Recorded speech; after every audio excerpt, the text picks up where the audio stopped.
Hi, welcome everybody to this evening's meeting, which is being hosted by Manchester Trades Council. Got three great speakers tonight. There's so much strike activity going on in Manchester at the moment, it's hard to keep up.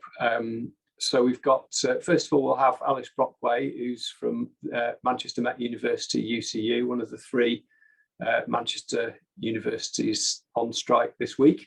The other one was on strike last week. We've got Gary Walker from the CHEP Trafford Park UNITE strike that are, I think you're on week 17 now, Gary, which is far too long, but hopefully you'll get a win soon. And we've got Dalbir Dhillon from the RMT, who I'm sure will talk about a couple of the long-running rail disputes that have been going on, but I'd be surprised if he didn't mention P&O in passing as well. Hello everyone, lovely to meet you all. I'm Alice, I'm a PhD student and associate lecturer over at MMU. I should give you a bit of background about me and how I sort of came to be here. My original trajectory was as a professional actor. I trained as an actor and was touring and things like that. Due to injury, I have had to sort of swerve around a bit. I've been doing teaching in one form or another since I was a teenager. If you're not familiar with the arts, in practical arts, quite often people start running classes younger than they do in other disciplines.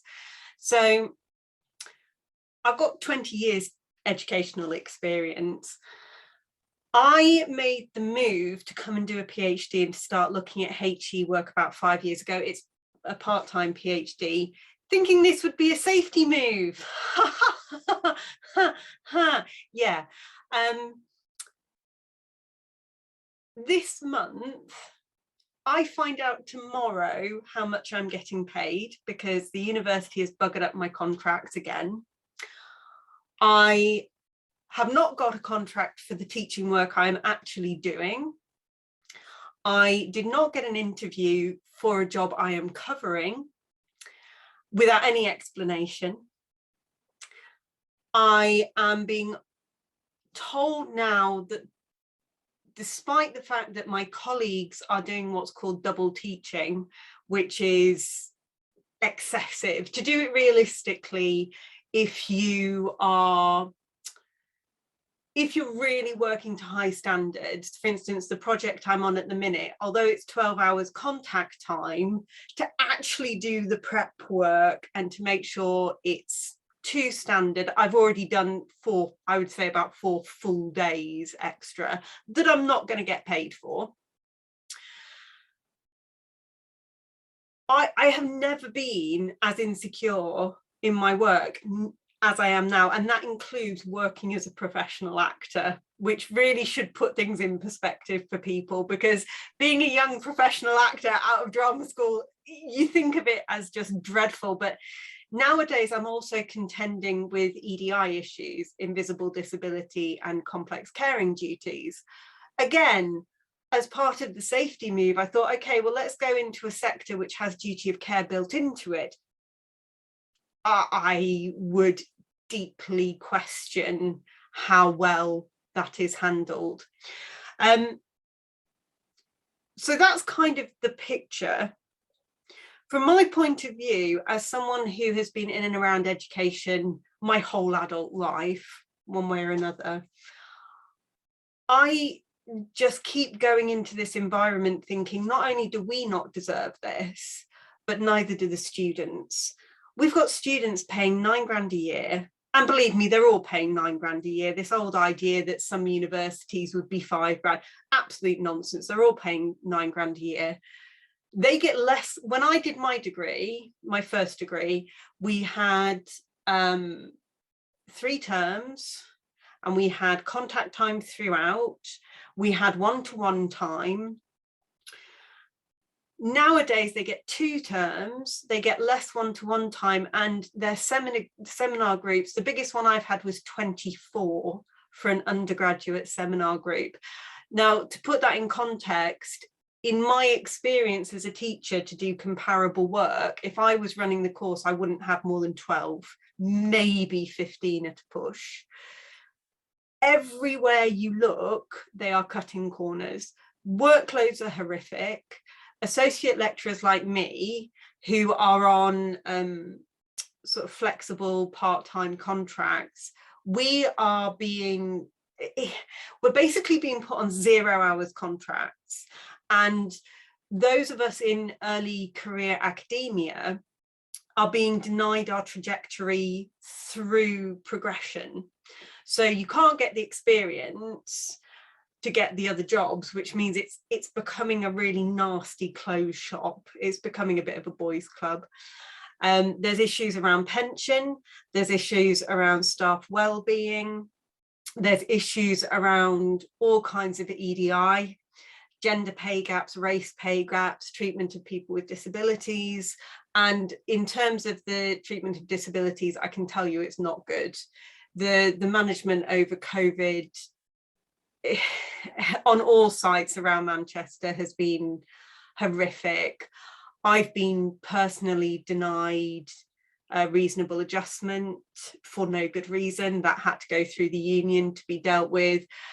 Some of the treatment of my students has been a disgrace, in my opinion, obviously without disclosing any details of students. I've seen some very, very vulnerable students being made to jump through grossly inappropriate paperwork. The other thing that having a lot of associate lecturers like me does is limits how you build those relationships with students. Now, associate lecturers are very, very useful as long as you make space for them to actually do the work properly. So to give you an example, I had one student recently need to make a really quite a serious disclosure. There is no room for me to take that disclosure. So I had to turf a colleague out of their office in order to allow this student to tell me what they needed to tell me. Now, that not only is that damaging duty of care, but it's also downright dangerous, because they're, you know, in this case, I wasn't going to be actually intervening on their behalf, but in other cases, I could have had to do that. If they don't have the space to make those disclosures, they are at risk. You know, they are adults, but they are young adults, often out for the first time. It's not safe to do it like that. Fundamentally, what we've got now is a situation where our education system at higher education level is being run purely for profit. We are seeing cutting of corners, we're seeing excessively high wages at the top end, low wages at the bottom end, like for the hours you do, very low wages. My estimate is that the first unit I taught this year, by the time I'd realistically done the prep work, I was working for around minimum wage at most. And I know some of my colleagues doing equivalent work it is pushed below minimum wage, definitely. And yet we're being asked to work at international level and produce work that can stand up to full professional scrutiny, while some of us literally don't know how we can pay the bills. I've heard stories of colleagues sort of coming out of lectures and having to go to food banks. I've heard, I mean, myself, like I say, I'm having to work without a contract because they just can't organise it.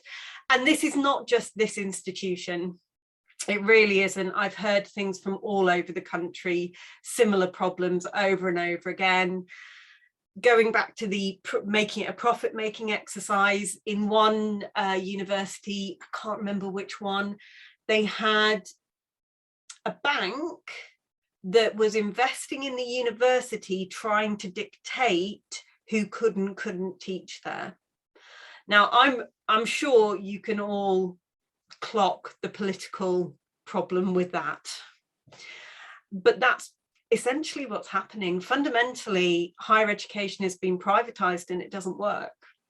It really doesn't work. Education is something where people have to have space to fail, space to explore. They have to have support to do things that could be a bit risky and a bit uncomfortable, particularly in my area, in around arts and humanities, where we are encouraging creative thinking and interdisciplinary work. Alice, could you wind up in about a minute? Is that okay? Absolutely, yeah. So in terms of what people can do to help, any communication with MPs in support, any signs of solidarity. We've got members struggling to make it to picket lines and just keep the energy up. So any support you can give to people who are on the picket lines would be greatly appreciated. And finally, I know some of us have got regional elections coming up. Please don't vote Conservative.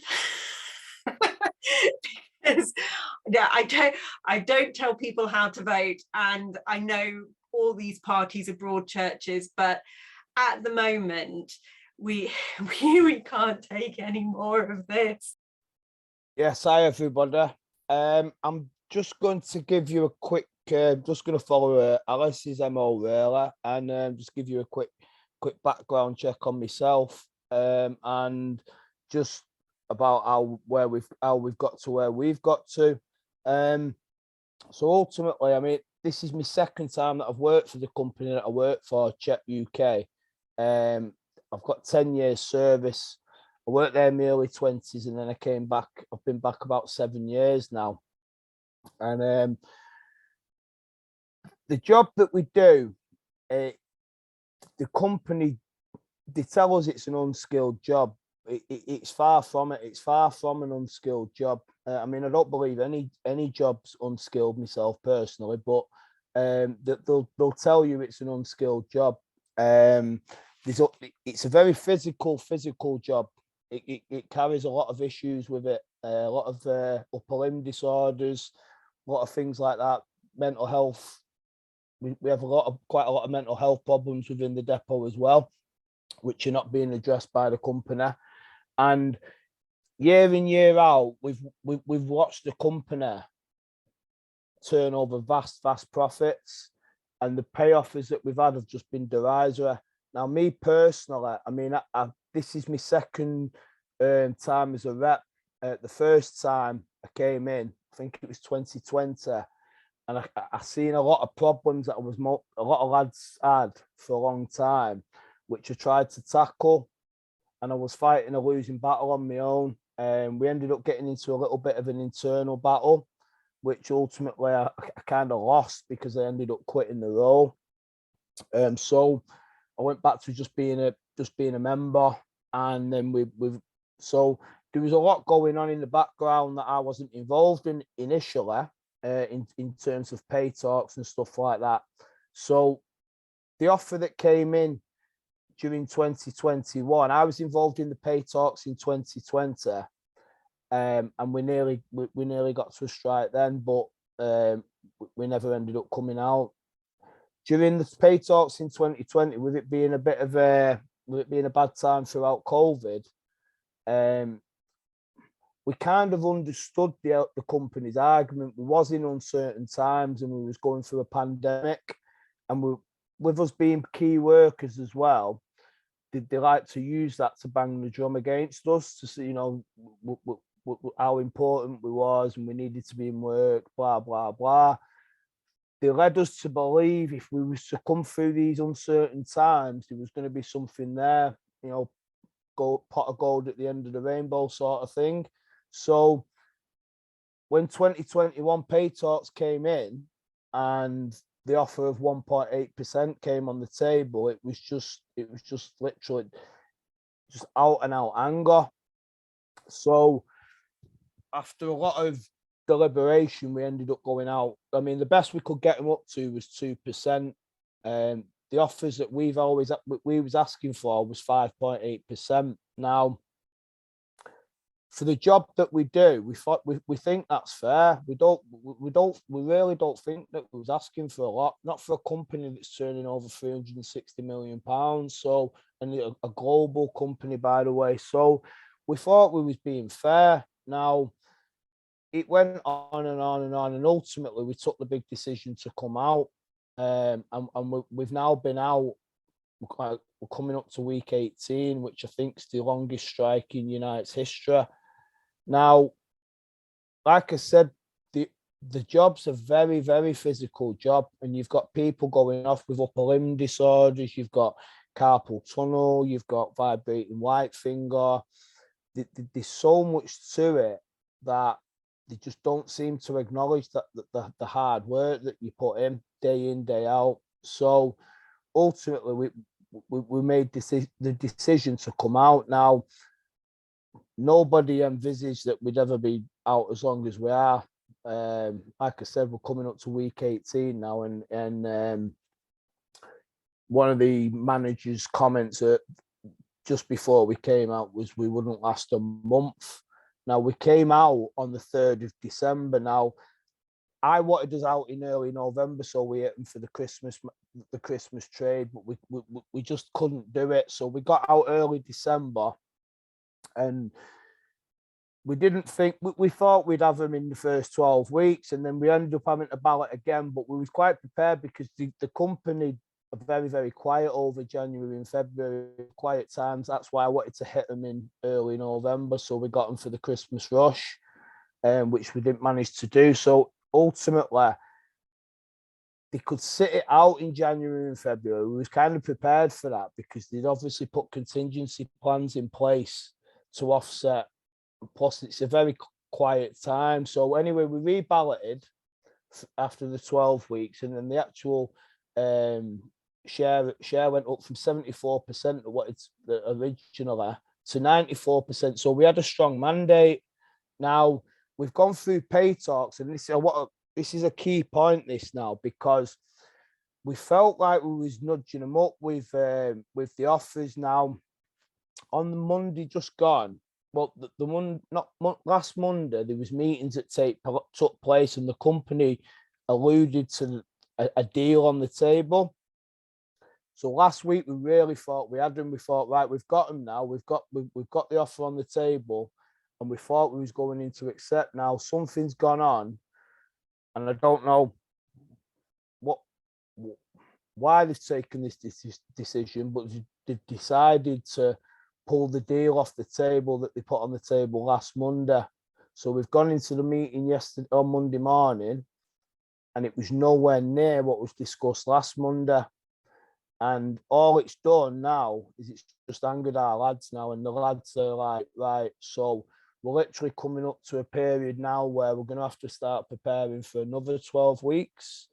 And we're literally going into uncharted territory now. Now, I was getting a little bit worried, to be honest with you. I was starting to think, can we get the support for that? But since I've come off the meeting on Monday, and I've spoken to a lot of lads, the anger, you would not believe the fact that they've put something on the table last week that we thought was tangible, and that I spent all last week discussing with loads of different lads, and the lads thought, we can have that, we'll take that, to then go in the meeting on Monday morning and to see that weren't the offer. All it's done now is angered them. So it's looking like we're going to have to go another 12, which, like I said, it's uncharted territory that we're in. So, I mean, we're being fair. We're not asking for anything that's unrealistic. The original offer was 1.8% off CHEP. We asked for 5.8. The best we could do was 2%. Now, we've stuck rigidly and said, as inflation keeps rocketing, we've never changed our demand. We've always stuck at 5%. We think that is fair. And if you look at the inflation rate now, I'm talking to a lot of people. Now people are going, well, maybe you need to increase your demand, but we're prepared to go back in. But what the company have done is they've moved the goalpost because they're trying to strike a 2-year deal because they're scared now. So what they've done is they've gone to the other depots within the network, and then they've just offered them free money. No negotiation. There's your money. There's an uplift. So they accepted the 2% last year. They've just gone along to all the depots. They've said, there's 5% uplift, and we'll give you another 2% in July. And every depot within the network within the UK have now accepted that, which I was working my very best to try and get them not to, but ultimately, you know, I couldn't stop it. So they've all accepted it. They're now using it as leverage against us to say, Manchester's the naughty child. Everybody else is accepting it. Manchester, what's so different about Manchester? Why should we treat Manchester any different? And that's ultimately where we're at. So they've put the 2-year deal on the table, which is 5%. They've said they'll pay the 5%, but they still won't backdate it to the 1st of July, which they always do. They always backdate our pay. And they've put 4% on for 2022, despite inflation rocketing. We don't want to accept 4%. And we said, we'll be fair. If you give us the 5% for 2021, we'll accept the 5% for 2022, which they're not willing to do. They kind of offered a sweetener to the deal to say, right, you're not accruing any holidays for January, February, and March because you're out on strike and you're not working. We'll give you a full holiday entitlement if you come back in. So that was discussed, and that was the sweetener that was sealing the deal. We were always in on Monday morning. Gary, that's not on the table. Sorry to chip in. If you could wrap it up in about a minute, that would be great. Yeah, no problem. So basically, fundamentally, it just comes down to, I'm going to watch my language, but it comes to very, very large global conglomerates. Now, if you look the major shareholders of this company, I think you'll have all heard the names, your BlackRocks, your Vanguards, all your financial powerhouses of the world of today, basically trying to put the foot down on the working class and not let us basically have that little bit. We're not asking for a lot. We're just asking for a little bit. Everybody's struggling with the fuel, the rising, everything, house prices, rental, everything, your food. We're not asking for a lot. We think 5 and 5 is very, very fair. And this global huge company do not want to do it. So unfortunately, we're stuck at a stalemate, and they're going to have to prepare for the battle because we're not going anywhere. First, for context, my name is Dalbir Dhillon. I'm a local union rep at Manchester Victoria for conductors. I'm also the ex-vice chair of the RMT Black and Ethnic Members Conference and Advisory Committee, as well as on the executive of our regional council and the executive of our Train Crew and Shunters Conference. Well, where to begin? It's been a very busy last 2 weeks. Obviously, I'll start with P&O. I think P&O is the perfect point, since I think you'll all find that we're all just as appalled at the fact that 800 workers can turn around and be told pretty much on the day that you no longer have a job. When you have people like Peter Hebbleweight, who on £325,000 a year turns around and feels it's appropriate to not consult with unions, turning around and openly having the absolute brass neck to turn around and sit in front of MPs and say, yes, in not turning around and sitting down and consulting and negotiating with our unions, we knew that the model would turn around and never be accepted, so we weren't going to, and we just broke the law, and can sit there and do that and actually sit there with a smile on his face as if he's done nothing wrong. That breaking the law is easier because the costs and financial penalties for doing so. DP World, who obviously own P&O Ferries, and P&O Ferries have turned around and determined that it's a cheaper cost. And then turning around and making workers sign to turn around and actually have what they're calling enhanced payments. They're not enhanced payments, they're effectively in lieu of what should have been the period for turning around and providing them notification of obviously redundancy. And the irony is, it's not even redundancy. because redundancy turns around and implies that the role disappears and that there is no other role to turn around, there is no further role. Where what they've actually turned around and done, and it's because of the weaknesses within maritime law, which have been known for years, and successive governments, Labour and Conservative combined, have never turned around and done anything to turn around and deal with, which means that under what they call flags of convenience, you can turn around and list the company as running out of Jersey, but with a flag of convenience running from the Philippines to what's called the Caribbean. It can be wherever at the rates of pay from those. And that's not to turn around and state that was called somehow was called importing people from abroad is a bad thing. Far from it. Was called, my view is that at the end of the day, you work within British waters, you are paid at the very least the minimum wage, personally being far above that. Was called, it is a skilled job. We have already now got 2 ferries that have been detained because agency crews have turned around and proven to be not having the experience required. And then P&O's discussing behaviour and actually turning around and paying security guards from agency firms £14.50 an hour to be handcuff trained to go on to ships, haul those workers who have been sacked in effect off those ships by force. And then to add insult to injury, because these crew work grueling 12-hour shifts. What they do is 12 hours on, 12 hours off. 1 week was school working, 1 week off, and cabin and board is supposedly in part of their wages. They're not paid great, but we have union negotiated wages. What's effectively happened is that they've turned and been kicked off. Those who are off leave off the ship have literally found that their belongings, phones, tablets, you name it, was called, that were in the lockers have literally just been put in bin bags and thrown out. And obviously, as a result, you've seen what's happened with both the RMT and Nautilus mobilising under our Secretary for the Maritime, Darren Proctor, where we've turned around and gone to ports in Hull, Dover, Liverpool, and effectively turned around and put P&O on notice.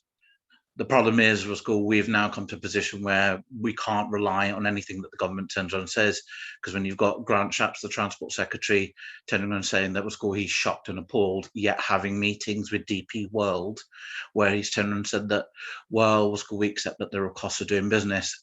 It says everything you need to know about the current government that we have.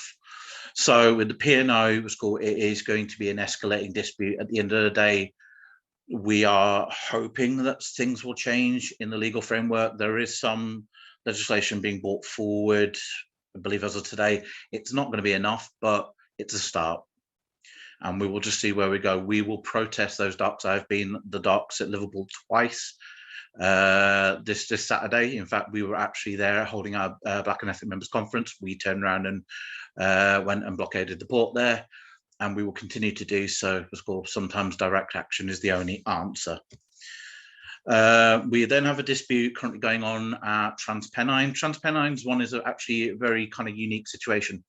Obviously, a lot of ticketing has turned on and moved to what they call e-tickets. So the way that we as conductors, revenue protection, do our jobs has fundamentally changed. In the past, we would be turning around and selling tickets on board trains, and we would be turning around and inspecting paper tickets. What's happening now is that effectively we're scanning with our machines and turning around and doing it, and that's the majority of a lot of the revenue side of it. So what all Transpennine are asking for is something that Northern have actually already agreed with their staff, which is effectively a 2p payment per scan. That is all Transpennine have asked for. And if Transpennine have turned around and told them no, it's not a change in the methodology of work, and get on with it. Further to that, it's just effectively just recognition for the fact that throughout COVID, we've turned around and worked, and they were just looking for basic terms and condition changes, which first have turned around and said no. What's shocking is that first have now been offered an 8-year contract, 4 years, with a potential 4-year extension by the Department for Transport on a management contract. Effectively, they have none of the risk. The government takes all the risk, and the government pays them a management fee that can increase with certain positions being met, including which is workplace reform. You can make of that what you will.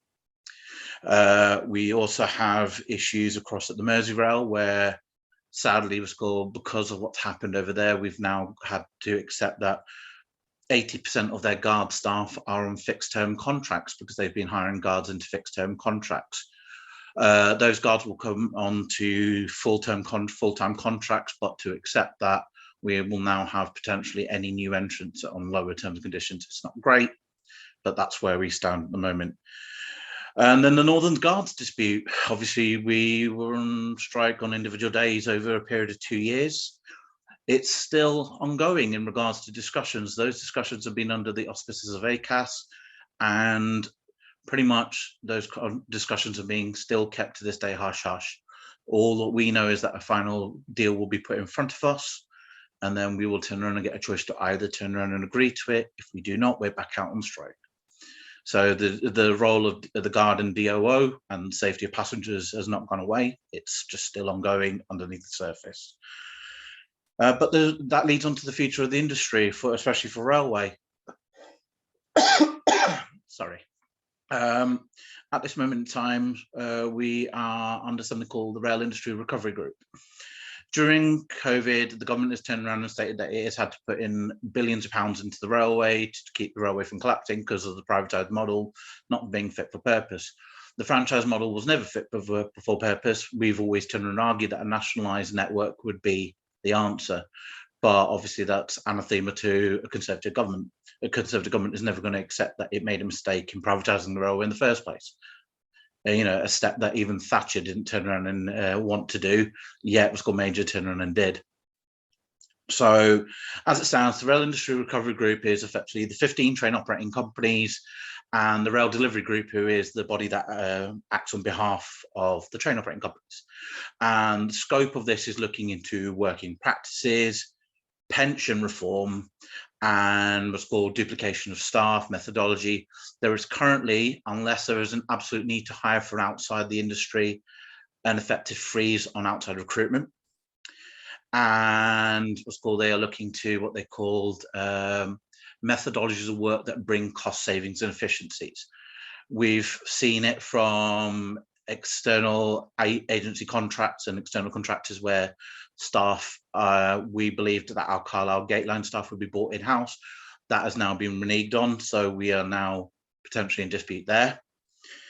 And in regards to things like pension reform, for an example, what's called our section of what they call the Railway Pension Scheme. It's a defined benefit scheme. It is one of the best in the industry, but you know, we fought hard for those. That is pretty much something that we've had since the days of British Rail, and actually is fully funded. We are 142% funded against future liabilities, yet the pension regulator over the 2016 and 2019 variations has been set on us. Could I ask you to try and wind up in about a minute, if that's all right? Of course, no worries. The pension regulator has been set on us and other companies to turn around and say that that isn't sufficient, that 142% funding against future liabilities is somehow insufficient, obviously with the aim to turn around and ruin our pensions. There are pay disputes across the board, obviously because of this Rail Industry Recovery Group. And I guess you'll hear it here first, but the RMT union is starting to look at balloting across multiple grades, across multiple disputes. That is gate line, that is dispatchers, that is ticket office, that is conductors, you name it, across all 15 TOCs. So we're looking at potentially one of the largest balloting situations in the history of the railway since BR, because we cannot allow what's happening to stand. We've had a pay freeze for 2 years, and I appreciate some people think that we're paid decently, but not all of us are on the pay rates of drivers. People forget that the railway is also turned and run in operation by conductors, ticket office staff, platform staff, cleaners. These are the people who keep those things running. It's not just a driver. And the fact is, cost of living is going up. You know, inflation. And you turn around, as far as I'm concerned, CPI is not a is not a measurement that you should use. It should be RPI, because we all have housing costs.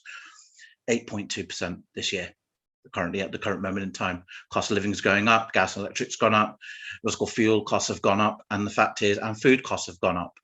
So at the end of this moment in time, we are looking at potentially a dispute across the entirety of the railway. So that's where we stand at the moment in time. It is going to be a busy next couple of weeks and potentially next couple of months. But obviously, like with all the disputes that are currently going on, I wish all our comrades, especially across the trade union movement and all their disputes, the best of luck. We have got a massive fight on our hands, but in solidarity and in strength, we can win. The other bit of information I've got that I'm going to post in the chat is just how to donate to the CHEP strike fund.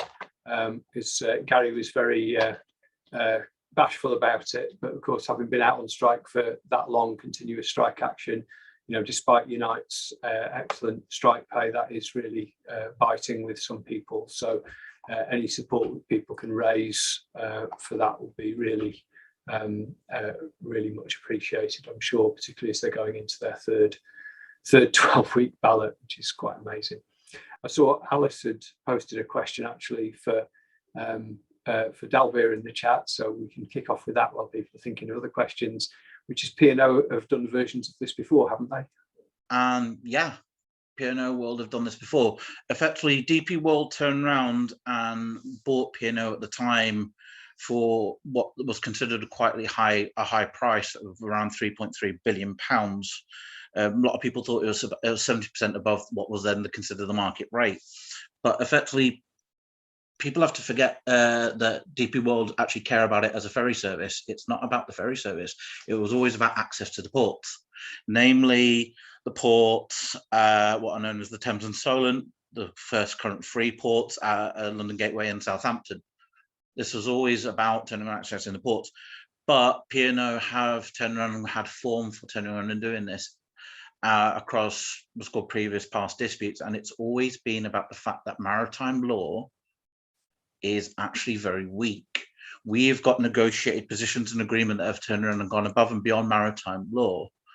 But P&O is one of those, especially under DP World, where they don't really care about what happens to their workforce. They're only concerned about access to the free ports. Obviously, with things like Brexit, is allowing them to effectively be at the forefront of having access to these ports. But even more so, I think the bigger thing we've got to turn around and consider that P&O will not be the end of this. I believe the ferry company DFSS, off the top of my head, have turned around and gone to the government to say that the current agency work model that P&O are trying to now engage effectively puts them at a disadvantage, and that if the government is not in a position to do anything about it, that they may have to they themselves consider breaking the law in doing something similar to P&O, because effectively they cannot compete with what P&O have effectively done, which is a race to the bottom. A nice one in solidarity to everyone who spoke tonight. Well done for all standing up and going out on strike. Yeah, my name's Chris. I just wanted to ask people's thoughts, really, I suppose. When I've been thinking about a lot of the strikes, especially, I think this applies to the CHEP one. You look at what's happened from the workers and it feels like, they've gone above and beyond in the kind of sacrifices they're putting up. But it really feels like the kind of left on their own, I suppose, in a little bit, because, you couldn't ask for more from what the workers at CHEP have done, for example, in getting, I think, 94% on that reballot. And as Gary is saying, they're all kind of seeing rage at this latest slap in the face from CHEP and ready to go out again. But it feels at times, I think, and we saw this as well in the bus strike, that there needs to be a little bit better strategy, I think, from the unions at times, and whether that involves, I know Sharon Graham's talked about stuff about getting combines together, and maybe this is something that is in the process and we'll see further down the line. But I just worry that, when workers go out on strike and they do all they can, and they're up against these massive companies with massive pots of money who are essentially happy to take this short-term financial hit to break the strike, what else can we have in our arsenal, I suppose? And it does go for trade union members, rank and file members as well. What else can we be doing, I guess, is the question. But it does feel like, something else needs to happen from the unions, and, whether that be, if you look at CHEP, they've got depots all over the country now. From what I understand, some of those depots aren't as well organised as Trafford Park, where Gary is. And I know that this strike has really been years in the making with some of the amazing organising work that's gone on there. But surely, you know, an immediate thing would be to getting organisers out to those other depots, getting members signed up, getting them ready to ballot, you know, saying, look, well, this is, you know, if you go out, you're going to put double the pressure on the company, all this kind of stuff. And it doesn't really feel like that's being done. And I do worry that if this kind of thing doesn't happen, then unfortunately, you know, we're going to see some defeats for some of these big strikes. And we saw it with the British Gas stuff when all their engineers were facing fire and rehire. And I think Gary, you know, Gary made a really interesting point about the way the directors see the workers when he talked about how they said that their role is an unskilled role. You know, guys who are kind of grinding the fingers to the bone, repairing pallets. I think if you really want to see an unskilled job, and if you get one of the directors out of CHEP to repair a pallets and look at the kind of quality of work that they do, then you will see what an unskilled job truly is. Cheers. Yeah, what I wanted to say follows on quite well from what Chris has just said, which is about the strategies that unions are undertaking. And I think we do have to recognise that certainly with the RMT, it's not the only one, but the RMT has taken an attitude for a decade or more now of basically there will be a scrap about this and we're going to be prepared to strike and take action about it, which is not the normal way that most unions address going into disputes. They let them drag on for negotiations for ages. The RMT starts by preparing itself for a fight and has developed a reputation for that. It might seem very odd to say this because Dalbir mentioned driver-only operation, which is one of the disputes that's going on at the moment. Believe it or not, 38 years ago, the RMT, or the NUR as it was, voted to accept driver-only operations. So this dispute's been going on for 38 years and started when people voted not to strike. And the reason why I mention this is not because it's a fascinating bit of history, but it is because the rejection of the right-wing leadership of the union of the NUR at that time and the fight over the subsequent decade to actually create a union that fought is what's created the RMT that you see today. You know, they were sold out by an absolutely useless general secretary, and that was rejected by the guards over time and again. Like I say, for 38 years, they have voted to go on strike, having been sold out by the union leader at that time. And that is the approach. That is the beginning of the answer, I think, to Chris's question. You know, when you put in a pay claim, you start preparing the strike ballot. When you put in an argument for a better pension, you start preparing the strike ballot. And you don't do it reluctantly 6 months later when everybody's a bit fed up and drawn out by it all. The other thing I wanted to say, which is picking up on something Alice started with, which is about privatisation. I was actually the rep, Dalbir, didn't have a chance to talk about it particularly, for the cleaners at Longside 30 years ago. And the conditions of service that we had at that time under a nationalised railway, which we did not think were great, are absolutely phenomenal compared with what the cleaners at Longside are getting now. And if you wanted just a practical example of how awful privatisation and deregulation and so on is for the workforce, then just, if I could dig it out, I'd try and find an old pay slip and whatever, from way back then and just compare it with what those women and men are getting down at Longside now. There's nothing in it for us. There never will be. It's all just, well, they're going that way with everywhere, aren't they? Finish. Yeah, if I could just chip in slightly myself. I mean, I think one of the most inspiring things in response to P&O has been the examples of where dockers have refused to deal with the P&O ships, and that's been both in Britain and internationally. But of course, we've got a big barrier to people feeling confident to do that in the anti-union laws. But I did think it was interesting when you've got the boss saying, well, I decided to break the law because it was the best option on the table. You know, anybody who has any doubts about whether it's justified to break the anti-union laws, clearly it is in those circumstances. But clearly, if we could get rid of them, that would make it a lot easier to tackle this. It does make me laugh. You've got a Tory government now, seriously talking about some changes to the law around fire and rehire and other things, which they've been resisting like crazy because of the huge groundswell of anger that's been provoked by P&O P&O's behaviour, and I think that shows some weakness on their part, and I think it it shows why having a big campaign is worth it, and can make a difference. They are making some concessions. Just sort of picking up on the conversation, I think Chris, you raised some both Chris's raised some really good points. I think the issue around, I've worked with a couple of trade unions over the years. UCU is quite new to me. I spent a long time with equity, and I still work with equity a lot.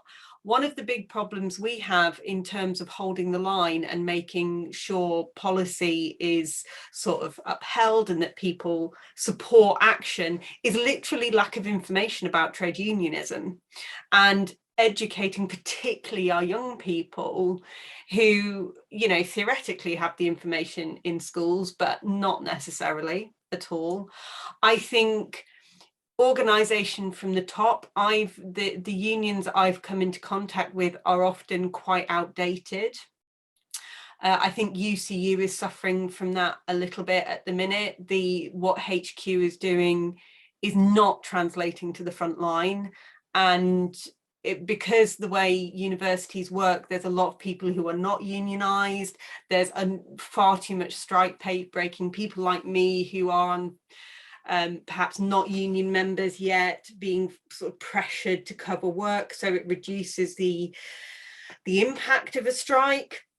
I think there's also, and this is something I've been talking to a colleague about, use of non-strike protest, which we are really bad at. Actually, we're really not very good at it. And there's a book that I'll pop in the chat by the comedian Mark Thomas. I don't know if you've ever come across him. He wrote a book called 100 Acts of Minor Dissent. And I've been chatting to people about it because I feel like in the UK, we've been trained for a very long time not to protest. I remember when I was first at university, there was a truck drivers protest and they were being called terrorists, and one of my tutors was like, why are you not protesting, why are you not on strike? And we said, well, we're terrorists.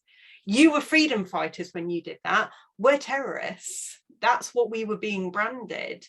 And I think there's a lot of work to do unpicking that, and that kind of 1970s 80s governments which damaged the unions, damaged the strengths of the unions, we haven't finished unpicking it. And like Ian's just said, there's actually, we need to see changes to the laws to allow us to protect workforces. We're not going to get that under this government or any formation of the government that's currently in power. We need to remove this group of Conservatives if we want to see any real progress. So, but I do think for me, it starts with education, making sure our colleagues know and thinking about things other than strike. So by the time you get to strike, people can go, well, actually, we have tried everything else. Certainly from my lot, we're getting a lot of people going, well, what else have we done? What else has actually been done? Have we just jumped to strike? Because there isn't that cohesion. And I think that's really important. I guess where to begin, I think both Chris's actually raised very valid points, and especially what Chris Jones has stated about the fact that the union, especially with the RMT, turns and goes to a kind of vote to strike action.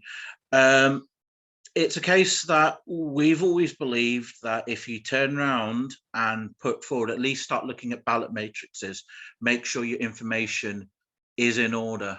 The trade union laws, and especially with regards to transport, are quite horrible in regards to, one, obviously, like all things, ballot reballot every 6 months, but also just in simple basis of information that the government and companies actually have massive powers in regards to literally nullifying any form of trade union action before it's even begun if information isn't correct. So it's our position has always been that if we turn around and get those in place and then have legal ballots and get everything turned and done, we can then turn around and walk to a company and say, here is exactly what your workforce think. So this is what will happen if you're not going to turn around and succeed to our demands. So that's how we've, I guess, operated. It hasn't always been the case, as was stated quite clearly. We had decisions made by the NUR and a certain general secretary at the time that effectively enabled DOO. And it's an interesting point he actually raises about that. There was a former head of British Rail Border Control, a gentleman named Peter Rayner. And he was actually at one of our Train Crew and Shunters conference as a guest speaker.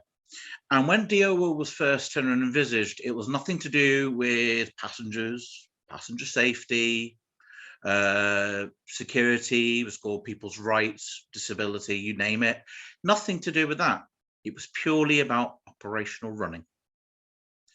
Back in the 80s, and people, I guess, I mean, there were always people who turned around and thought about these things, but I wouldn't say that there was always an emphasis on whether the rights of the passenger were first and foremost. I'd argue that certain aspects of society have turned and changed, and we now look at passengers in a better light than I guess was done under the BI era.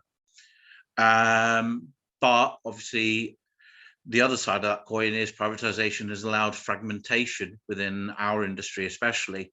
You know, perfect example with cleaners was called, he's right. Terms and conditions, we've always been turned and told terms and conditions are always worth more than anything else. Because once they're sold off, once they're gone, they're gone. Companies do not give us these things because of a benevolence. They give us things because we fight for them. And the sad thing is that was called, as workforces have been split, train operators have been split into different regions, different TOCs, and then certain roles outsourced, especially cleaning contracts. We're seeing it across the board. There is currently disputes with the RMT on behalf of a dispute with Italian Servest, Churchill. We've had disputes with MITI. And these are all external contractors who have effectively had a race to the bottom in terms of not paying their staff fairly, sometimes actually breaching legislation in doing so, or minimum wage. The fact is, we're seeing the kind of things happen across the industry as a whole and across actually wider industries. But I mean, in regards to protest and, you know, acts of, I guess, minor dissent, as far as has been raised, was called legitimate, was called always protest, was called, you know, we mobilized between Nautilus and RMT 400 people at Liverpool across multiple different trade union elements and was called wider socialists in the space of a day. In the space of a day, we had 400 people turning around outside the port of Liverpool. And it's not the easiest place to get to, I can assure you that. It says the port of Liverpool, it's actually all the way in the Sefton area. It's a lot further out than people think. But we managed to do that, as well as at Hull and as at Dover. People are angry about what is happening around. And I think perfect proof is in what is happening currently with the police crime sentencing and courts bill currently going through Parliament. To give context, was called Vladimir Putin, it took him 7 years to turn around and bring in similar laws. Priti Patel is managing to race it through at a breakneck speed that effectively will limit our right to protest. Police obviously apparently do not have enough powers to turn around and police dissent and protests, so much so that they're even turning around and going down the route of, hey, if you're noisy or if we think you're too noisy, we can turn around and arrest you. We can turn around and bring it. And we've all known about what's called policing, protests, and how the police have turned around and reacted to us on, I guess, the left of the movement. That's all I'll leave it at. But as I said, I think we're in a position where now we have to protest, because if not now, when? I'm sure people saw the police's response to the investigation into their policing of the Sarah Everard protest, where their defence was that they need much more clarity about what the law means, you know, so that they don't go threatening people with arrest that they shouldn't. But of course, the very way that the Police Crime and Sentencing and Courts Bill works is by removing that clarity, by creating this huge area of ambiguity and police discretion about what is and what isn't allowed in protests, and that's intended to have a chilling effect and scare people off from protesting. And the only way we can respond to the movement is to keep on the streets, isn't it? Alice? I kind of have a question for the group, really. One of the things that I think I've encountered quite a lot over the years is people just going, well, what's the point? Nothing is going to change. And I think at the moment, I mean, I don't know if anyone else looked at PMQ today. I watched it just before we came on, and it's staggering what we're dealing with. And I completely understand. I mean, I think what we've been told about P&O, going, well, you know, it's easier to break the law, it's cheaper for us to break the law than not. And there being basically no consequences, essentially no consequences. It is very difficult to mobilize people when it feels that difficult for them, and when they just have no faith that things will change. How are people tackling that in their various departments and in their experiences? I'm genuinely would love to hear any thoughts about it. Okay, well, first I think I'm going to turn around and go with a quote from the late great Tony Benn, because I think it's actually very poignant at this point. And it was actually made in an interview with Michael Moore in the film Sicko, which highlighted poverty in healthcare inequality as a perfect example. The people in debt become hopeless, and the hopeless people don't vote. An educated, healthy, and confident nation is harder to govern. And I think that's the point. We turn around, and this is nothing obviously on the education sector itself, because I don't believe education sector is to blame for this. I believe it is the blame of all successive governments. We turn around and educate people just enough to turn around and be able to do the jobs, perform the acts that we need it to do, and basic function of society in the capitalist system we live in. But we do not turn around and educate people just enough to turn around and question why. We do not question people enough to turn around and go, actually, with the critical analysis I've turned around and done, this doesn't seem right. And as a result, apathy sets in, especially with what's called in a nation where people feel indebted. People are in fear of losing their jobs, losing their income, and becoming destitute. What was it? Something Thatcher said, there is no such thing as society, there is only individuals. In that one concept, she turned around and effectively removed the idea of people being societal, actually caring about one another, and actually going out in solidarity, protest, struggle. It's a difficult one. How do you turn around and overturn so many years of that ideology becoming pervasive in society? And it's education. Give people trade union education, working class education. You turn around, I mean, we have it's called, the RMT has a training centre in Doncaster, the Bob Crow National Education Centre. And we turn around and send our reps there to turn around and train. To then, we also turn around and put in what's called the work that we do to turn around and explain to people why things are the way they are and what people need to do to turn around and change it. And then we go into our workplaces, we turn around and do it. It's the reason why I was on the advisory committee for the Black and Ethnic members for so long, turning around work for within our trade union, what's called conferences, because we have to educate a workforce that it is not, we're not just there to be wage slaves. We're not just there to turn around and go in, earn a wage, go home and, well, forget what happens around the wider world. Everyone's struggle is our struggle. So our job is to just educate people, get people angry, get people motivated, because this is never going to change. We are always going to be in some form of dispute. We are always going to be challenged because there is people who are rich, who quite frankly want to maintain and increase that wealth, and the rest of us be damned. So we have to turn around, either challenge that, or as a majority of people, or accept and turn around and live as we are. And it's not good enough. We need to turn around and keep educating people to be angry. I hope everybody can hear me. I'm having a bit of trouble with my IT tonight. In answer to Alice's question, I think there are definitely people on this call, not least Ian himself, who probably know a lot more about this than I do, but I certainly find very persuasive in terms of what people need to turn away from apathy and work on organising. And there are there's lots of sources. So just in terms of what Alice was mentioning, I'd certainly recommend, I don't know if we can see that, work by this author here. So Jane McAlevy's work,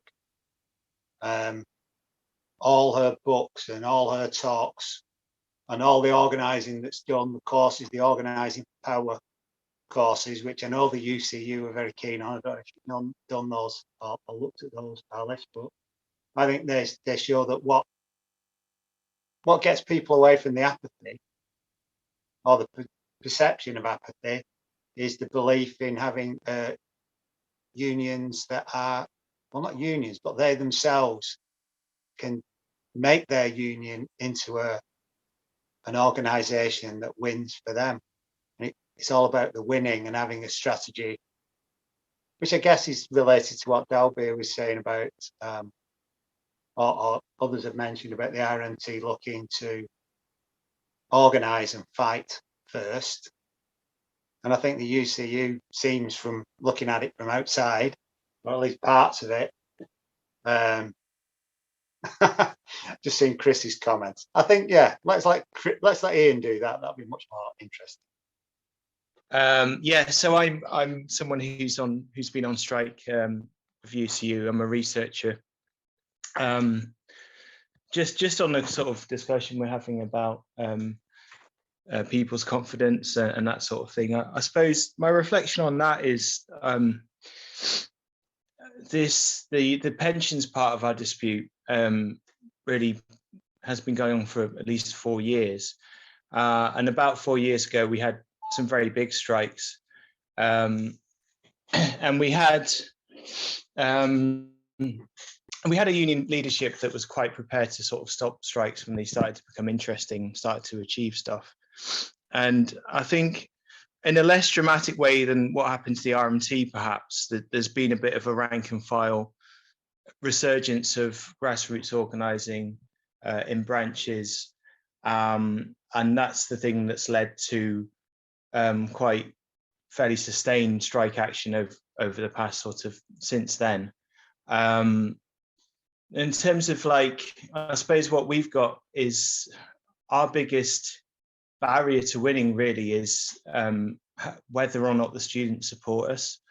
And I suppose they're mostly of a generation, younger students who really don't have any memory whatsoever of the 80s and what happened with the miners' strike and stuff. So it's an interesting situation in that sense, because I think that it's not so much a collective knowledge of defeat and sense of it being pointless, because you know, if the miners can't win, no one can win, right?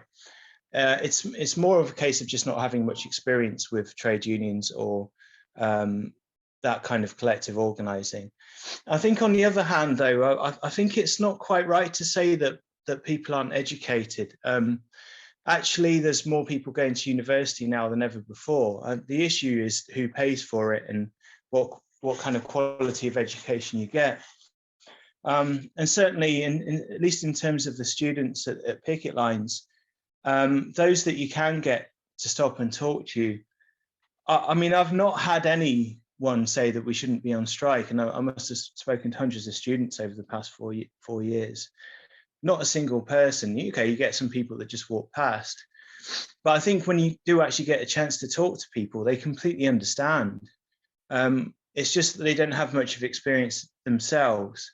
But actually going on strike and doing stuff like teach outs, which is having a lecture outside the university when the strike's on, I mean, that really helps. I think the way people learn what a trade union is and what the struggle looks like is to see it. So it is a bit of a catch-22 situation in a way, and I think all of these elements are really important. So I would just say, you know, don't get despondent about it, and you know, I think the only way really is to fight back and show leadership ourselves, and other people will join us. Thank you. Cheers. I think that's the ultimate question, isn't it, that Alice asked, and I think something that we all tie ourselves in, not something about sometimes, and we can get very disillusioned with.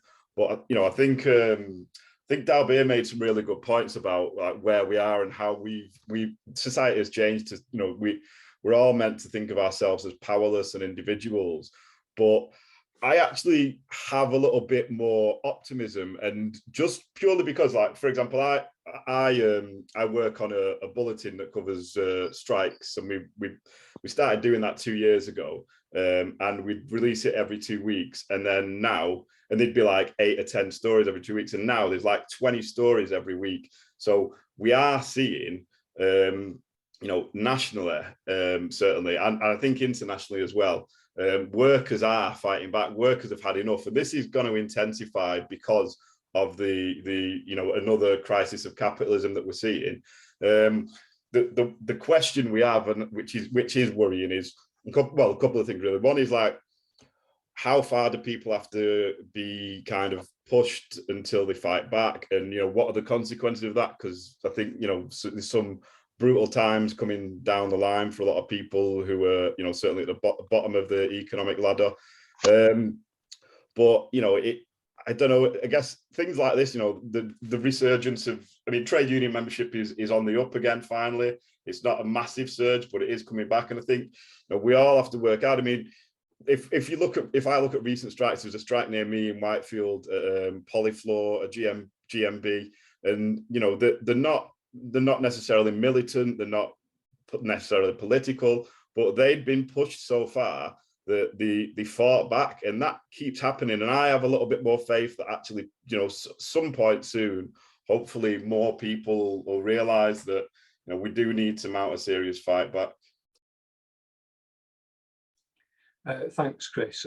I would echo the points people have made. I mean, I think generally whenever anybody does take action, there's generally public support for it, you know, overwhelming support.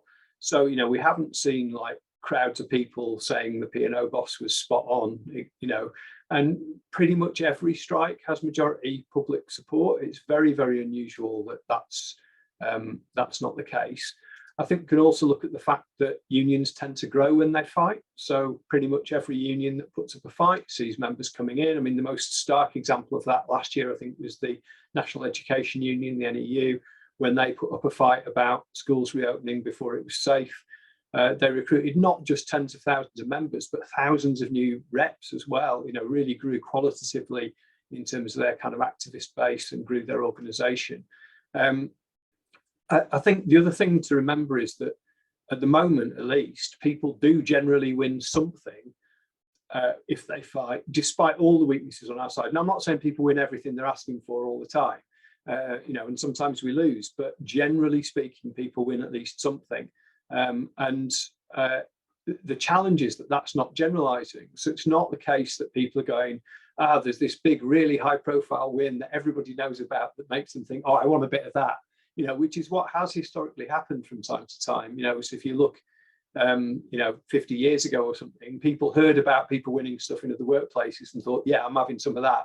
I'll join a union, I'll get organised, let's take action. And to some extent, that's the point of events like tonight, is to try to just share that knowledge and kind of cross-fertilise that experience and generalise it a little bit. And I agree with Chris Neville about, I think the cost of living crisis has enormous potential to generalise this, because it's the same set of issues fundamentally affecting every worker. I mean, not in the same way, you know, and we're experiencing it differently, but we're under the same pressures. The higher inflation makes striking cheaper, right? So, you know, you might worry about how much you're going to lose by going on strike, but my God, how much are you going to lose if you don't go on strike? You know, soon adds up. And I'd also echo the point about it being international. You know, so whenever we've seen inflation go up, you know, I would be surprised if we didn't see major unrest across the Middle East and North Africa again over the next 12 months, because, you know, if price rises are affecting us here, you know, we've got a price cap, however much that's being lifted every few months. But there's people who are already absolutely on the edge, and you know, I think you can predict major unrest, and we know that we get waves of unrest globally that follow those patterns. So Chris Jones asked me to plug my book. So for those that don't know, I recently wrote a book called Workers Can Win, A Guide to Organising at Work, which Pluto are bringing out in October this year, which is basically just trying to be a guide to how people can organise and fight back. And I think the key thing I'd say from that is that there's a little free word phrase that I was taught years ago, which is anger, hope, action. So if you want people to get people to do something, they've got to be angry about it enough to be motivated to to do something about it. They've got to have hope that it can be different. So they've got to see a kind of credible plan to win. Right? If they can't see a way they're going to win, then they might as well say, what's the point? Right? So there's no point just asking people to do things for the sake of it. They've got to see that credible plan to win. And then they've got to be able to see something they personally can do that has at least some chance of making a difference. And then they'll, usually people are sensible. If people are confronted with, big choices and good information, people generally make wise choices, I think. Okay, hi everyone. I've been listening in while I'm trying to. It's kind of bedtime for the kids, it's like, so I'm trying to listen to what everyone's been saying. But I think the key thing that always strikes me when we have meetings like this is all the links between what we're doing. I'm in UCU. I'm one of the anti-casualisation officers at University of Manchester for UCU, and obviously all the stuff that Alice says completely rings true. I mean that's just a general national case for all of us, on these precarious types of contracts. There's obviously bits in what Gary's saying about CHEP and what Dalbir said about the RMT disputes as well. Things that are kind of coming through, things like being treated as being unskilled. We certainly feel like, you can listen to Alice, we kind of feel like a lot of time in the universities, we're kind of, some of us are on like the bottom rung, we're the ones who kind of get all the kind of the sort of worst treatment, and the kind of we don't get to kind of go up into the kind of more permanent positions and this kind of thing.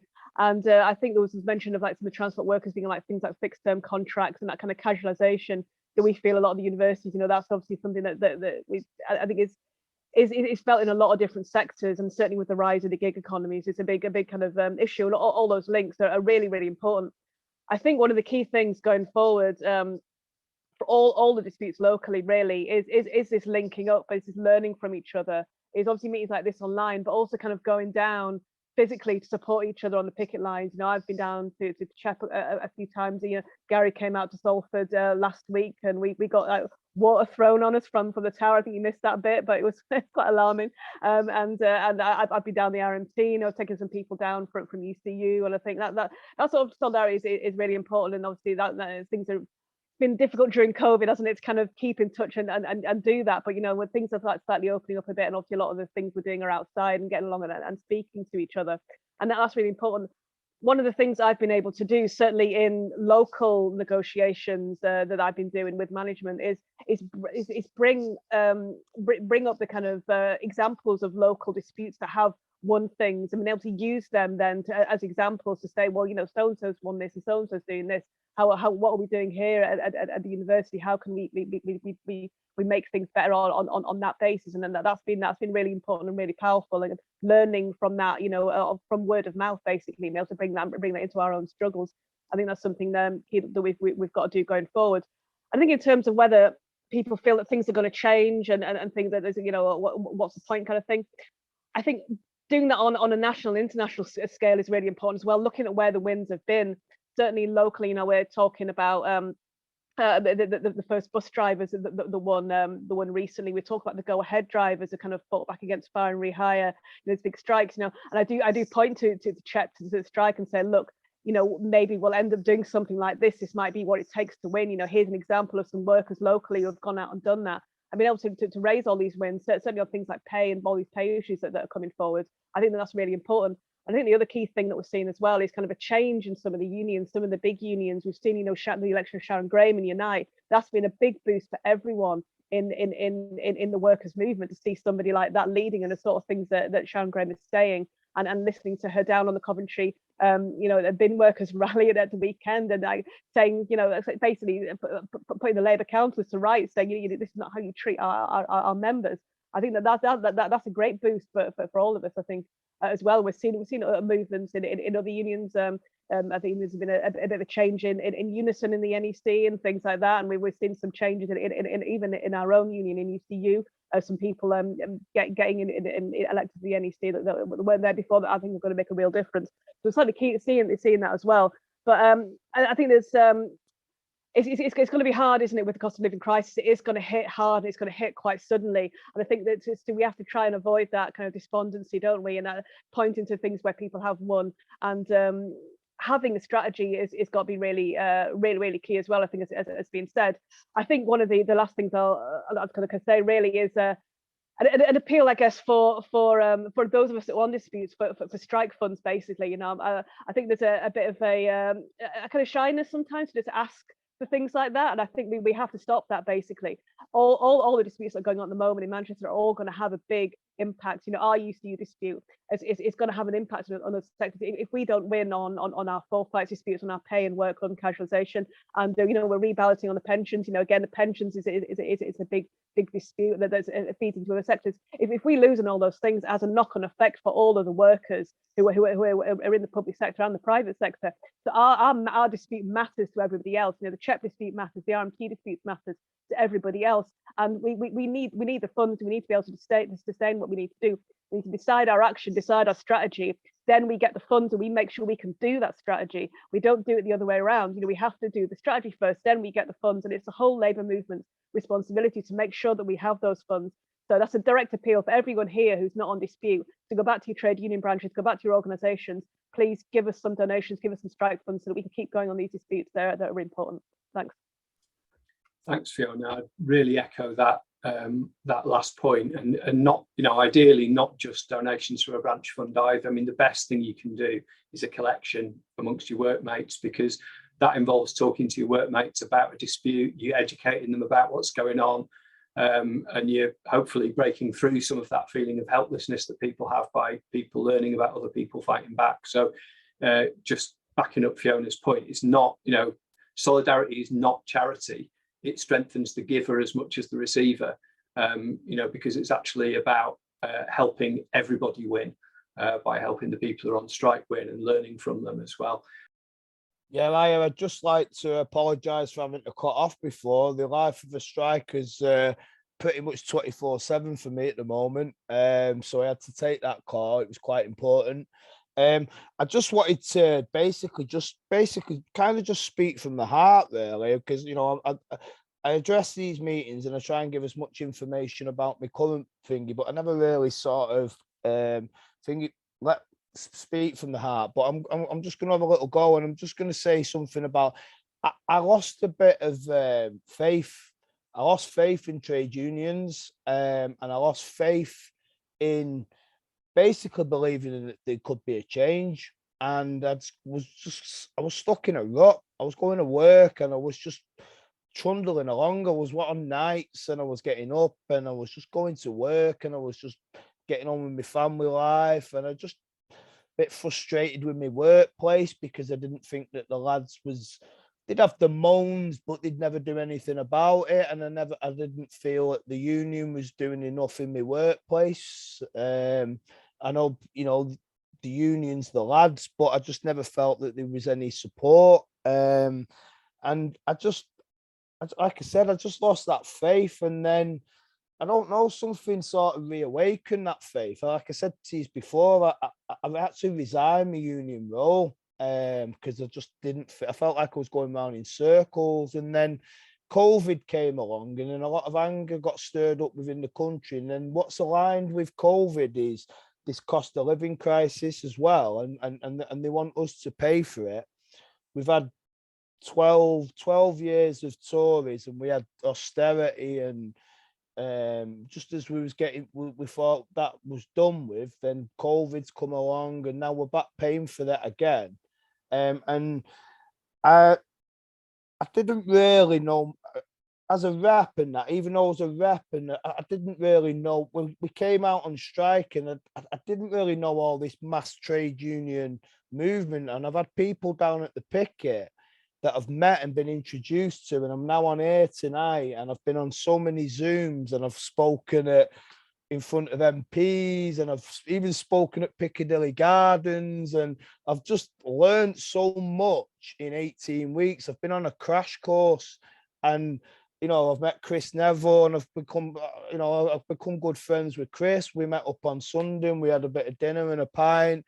I communicate with Ian, and you know, it's reinvigorated me. It really has. It reinvigorated my whole life. And I sent something over to Ian Allison today, and I'm just going to read it out because I think it really resonated with me. And it was something that Sharon Graham said, and it's, you know, I'm going to keep it short and sweet. And it just says, trade unions weren't born out of thin air. They were forged by working class in a cauldron of fire, in the midst of deportations and the gallows. Not in a meeting hall, but in the workplace and in our communities. It's the time for the rebirth of trade unions. We don't have to accept what we are given. And it really resonated with me. And I screenshotted it and I put it in my group because we're in a group from this for the CHEP strike. And then I sent it over to Ian because it just struck me. And I just thought, we don't have to keep putting up with this. And when I see people beeping in the cars, and people have said to us early on in the strike, and I sort of just batted it away because I didn't really think about it, that we're an inspiration to people. And I just thought, I didn't look at it as that because we just came out purely for our reasons. And we're out there now and people driving, and we're having people pulling up and they're giving us food and they're donating to us. And, you know, it's like I said, it really has reinvigorated me. And it's made me believe that with everything that's going on, I mean, we've got to get rid of the Tories. We all know that, but it just seems like things have aligned with us, in particular with COVID, working through COVID, the cost of living crisis. Everything's aligned and the stars are aligned, and it really has reinvigorated me. So I just wanted to get that across and just basically, like I said, just speak from the heart. I just wanted to say thank you. I found this absolutely fascinating, and really, I think just everything Gary's just said, I think you've just said it incredibly well, Gary. You have these waxes and wanes, and, you know, I've had some run-ins with people in unions and I've had frustrations, and you have days when you just go, oh God, why are we doing this? And then you actually look at what happens if you don't. And then you look at but, you know, for me, I look at my students and I think of the student who I've had sobbing and I haven't been able to help them because the computer says no, and I don't have the hours and this, that, and the other. And I've been making notes of the anger, hope, and action, and solidarity is not charity. I think solidarity is not charity is an extremely good way of putting it, and I will be using that. I'll be having that one. So thank you, everyone. It's been a really valuable meeting. Thank you. Actually, I have to say that this has actually been inspirational for me. And as I've always done and thought of it, every day is a school day. We're all here to learn something new. We can always learn from each other. And I actually have to echo something that Gary said. There was a time where I myself was struggling with actually having the kind of level of engagement with my own trade union, and actually struggling to turn around and push it. For a lot of people who don't know, I got a lot of racial abuse on a picket back in January of 2019, where the police stood by and did absolutely nothing while I was getting a load of racist abuse from the far right, including quite a few death threats afterwards, all recorded and everything else. But I've rewatched over that video a couple of times, and what I noticed was that there's me turning around and giving as good as I get, and feeling righteous anger. And what I noticed more than anything else is that the support I turned around and got actually off was for our trade union, and actually from one of our regional organisers, Darren Ireland. And Darren has actually been an inspiration to me because he is someone who is quiet when he needs to be, but God, I tell you one thing, he is the most militant person I've ever met. And it actually turned around and allowed me to have an education in anger, because it wasn't about saying that people are uneducated. It's just that we can have so much anger in what is happening around us, empathy for the fact that people are suffering, and feeling that there is no recourse, that we are struggling to turn around and put that anger to good use about how we turn around and challenge these injustices. And that's what I meant by education, that effectively we educate people how to utilize that anger, how to turn around and challenge what are injustices in society, because they are getting worse. People are struggling and it's not getting easier. I remember my grandfather from my dad's side was what's called member of the Communist Party of India. So a lot of my political education came from a very young age from that side of it. But my education in terms of how to turn around and put that kind of stuff into practice, less so. But I mean, it's like, look, we do our jobs, and we always turn and say, you know, jobs. Sometimes people look at them as a means to an end. I've always turned and taken it as, especially with my role as a conductor on the trains, that I'm a guard first and foremost. I'm a custodian of my role. My job is not mine. My job is to turn and make sure that whoever turns around and has that job after I am gone is handed that job in the best position with the best terms and conditions of employment and the best wages that they deserve. No person should turn and have to accept less than what I have. And that is my job to turn and be, I am the custodian of my role. And I'll quote Bob Crow, I think, because I think it's perfectly poignant. If you fight, you won't always win. But if you don't fight, you will always lose. That's pretty much where I stand on it. So thank you, everyone. This has actually been absolutely inspirational. So thank you. Oh, thank you, Dalbir, and thank you, everybody. It really has been a brilliant meeting, brilliant discussion as well. And let's take that inspiration and make sure we organise the solidarity, the practical solidarity, the financial solidarity, to make sure all of the disputes come to a successful conclusion as quickly as possible, and that as many people as possible know about them coming to a successful conclusion, so that it spreads like wildfire.